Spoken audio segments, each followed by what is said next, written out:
សួស្តីអ្នកទាំងអស់គ្នាសូមស្វាគមន៍មកកាន់ការធ្វើសមាធិនាពេលព្រឹកដ៏ពិសេសនេះថ្ងៃនេះយើងនឹងធ្វើដំណើរដ៏ស្ងប់ស្ងាត់មួយដើម្បីដាស់ក្រពេញ Pineapple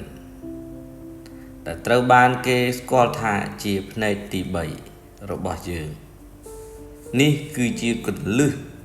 ឆ្ពោះទៅរកភាពច្បាស់លាស់ផ្លូវចិត្តវិចារណញ្ញាណនិងសន្តិភាពខាងក្នុងសូមស្វែងរកកន្លែងអង្គុយដែលស្ងប់ស្ងាត់និងមានផាសុកភាពសូមធានាថាដាក់ខ្លួនអ្នកឲ្យត្រង់ហើយដាក់ខ្លួនអ្នកឲ្យធូរស្រាលកុំប្រឹង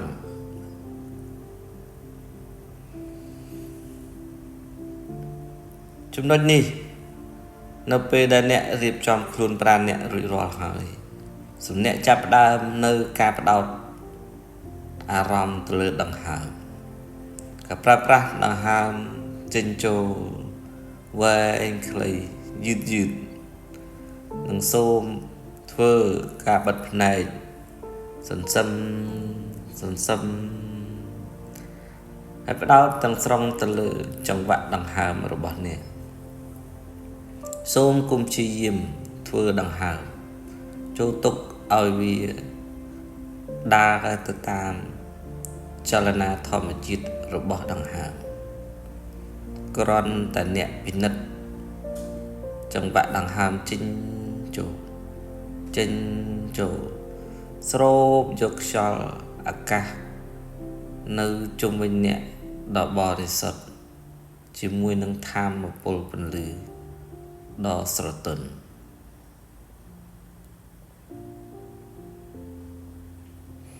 ដកដង្ហើមចេញចូលតាមរំច្រមុះបញ្ចេញទៅវិញចូលហើយបញ្ចេញទៅវិញត្រង់នេះ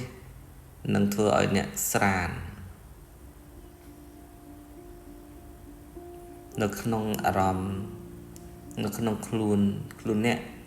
មានអារម្មណ៍ថាស្រឡះ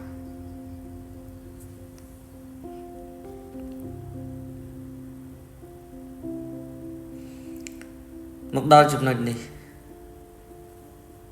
នៅពេលដែលអ្នកទាំងអស់គ្នាបានប្រមូលអារម្មណ៍មូលមកកាន់សមាធិហើយសូមអ្នកទាំងអស់គ្នាដាក់អារម្មណ៍នៅត្រង់ផ្នែកទី3គឺនៅត្រង់កណ្ដាលនៃចិញ្ចើមរបស់អ្នកនៅក្នុងផ្នែកអ្នក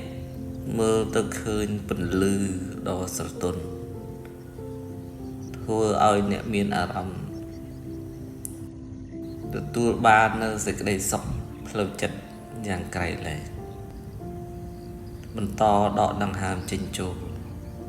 តាមចង្វាក់ដង្ហើមធម្មជាតិសូមកុំប្រឹងដងខ្លួនដាក់ដងខ្លួនឲ្យស្រាលនោះអ្នកនឹងទទួលបាននូវអារម្មណ៍ដ៏ពិសេសស្ថិតនៅក្នុងដំណាក់កាលនោះដែរដើម្បីឈានទៅដល់ការស្ងប់លោកអ្នកអាចបញ្ចេញសំឡេង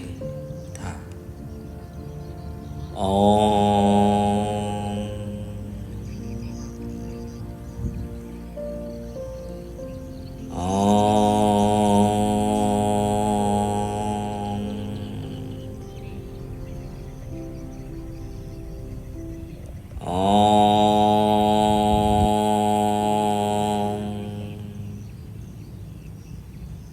សំឡេងនេះនឹងបញ្ញាក់ដល់ Pineapple ដោយផ្ទាល់ធ្វើវាម្ដងហើយម្ដងទៀតរហូតដល់អារម្មណ៍របស់អ្នកមូលស្ងប់រួចក៏ឈប់បន្តធ្វើសមាធិដោយស្ងប់ស្ងាត់បន្ថែមទៀតតាមរយៈការដឹងនៅដង្ហើមចេញចូលរបស់យើង